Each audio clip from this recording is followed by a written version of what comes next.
Vamos falar um pouquinho hoje sobre habilidades cognitivas e socioemocionais. Que tal?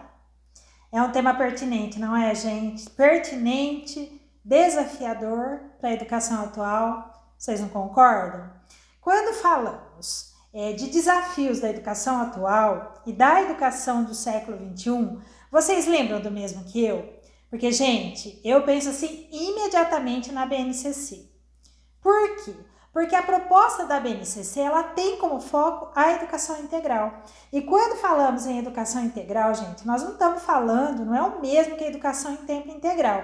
Nós estamos falando de desenvolvimento integral, de formação integral do ser humano, né, dos nossos alunos. Uma educação que garanta o desenvolvimento nas dimensões intelectual, física, emocional, social.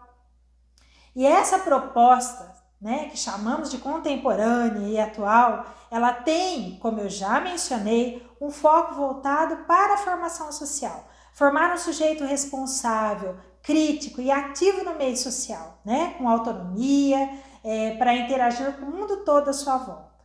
Ela tem também na sua proposta a educação inclusiva. Por quê? Porque ela reconhece o aluno na sua singularidade, pensando na equidade, com um olhar voltado para esse aluno com senso de justiça e respeito à igualdade de direitos. Nós vamos falar sobre isso em outro vídeo. E para fechar essa questão ainda da proposta da BNCC, essa temática, formação integral, vou resumir tudo que eu falei, tudo que foi pontuado em uma única frase. Os processos educativos devem ter como compromisso a interação permanente entre o que se aprende e o que se pratica. Ou seja, o protagonismo real do aluno. Um aluno protagonista no seu processo de ensino.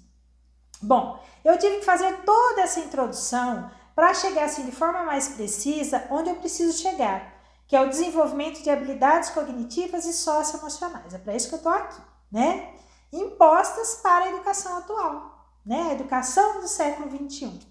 Então, nós vamos começar por aquele momento assim que acontece em todos os vídeos. Reflexão. Vocês, professores e coordenadores, vocês acham que é possível desenvolver essas duas habilidades simultaneamente? Sim, gente, é possível. É fácil? Não, não é fácil.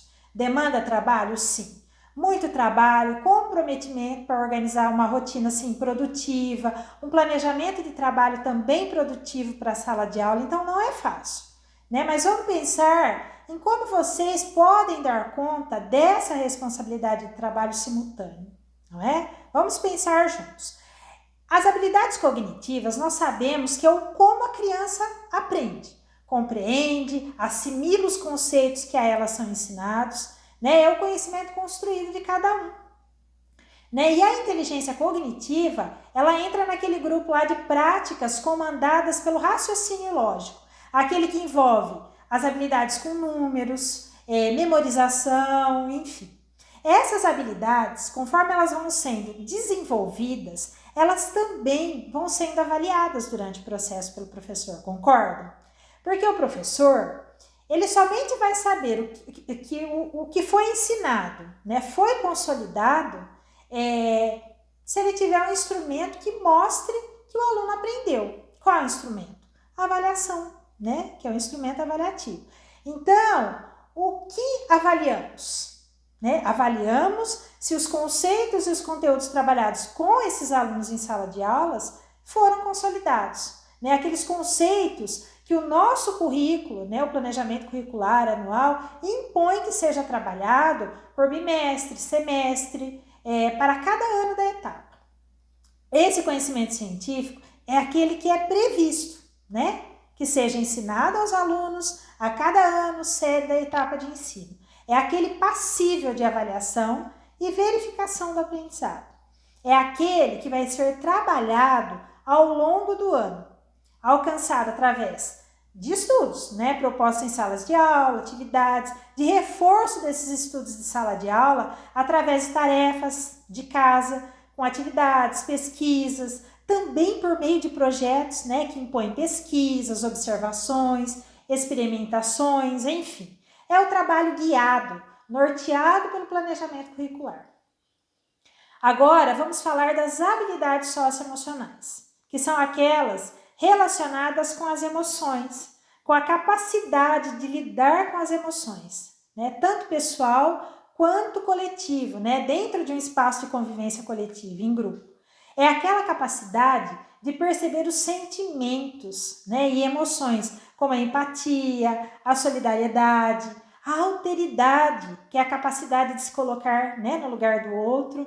Essas habilidades que o professor ele pode desenvolver através de um planejamento voltado, diferenciado, vamos dizer assim, né? Através de trabalho com projetos, com uso de recursos alternativos, como leitura, vídeos, dinâmicas em sala de aula, né? Que pode ser estendido lá para o chão da casa do aluno, com o envolvimento da família, né? Que é primordial. Então, o que é preciso entender? Que as habilidades dessa natureza são quase, gente, que impossíveis, ou melhor dizendo, são difíceis de passarem por avaliações lógicas, né? Vocês conseguem entender? Fui clara? Então, enquanto as habilidades cognitivas elas são desenvolvidas e avaliadas, as socioemocionais elas podem ir sendo trabalhadas, né, ao mesmo tempo como estímulo, motivação para o sucesso do aprendizado, os conceitos e conteúdos escolares, entenderam? Então, só reafirmando, apesar de terem significados distintos, essas habilidades elas podem ser desenvolvidas de forma simultânea. E isso tudo, para ter resultado, tem que ter um trabalho pedagógico iniciado cedo, né? Na minha opinião, lá na educação infantil. Então, eu volto a falar, não é fácil, porém é possível, né? É possível fazer um trabalho junto, simultâneo, para que uma habilidade ajude no sucesso da outra, para que a habilidade socioemocional desenvolvida colabore para que a cognitiva aconteça. Afinal, gente, uma criança motivada, estimulada, determinada, feliz, ela vai aprender muito mais, não é? Então é isso. Espero que tenham gostado e entendido o propósito do conteúdo deste vídeo.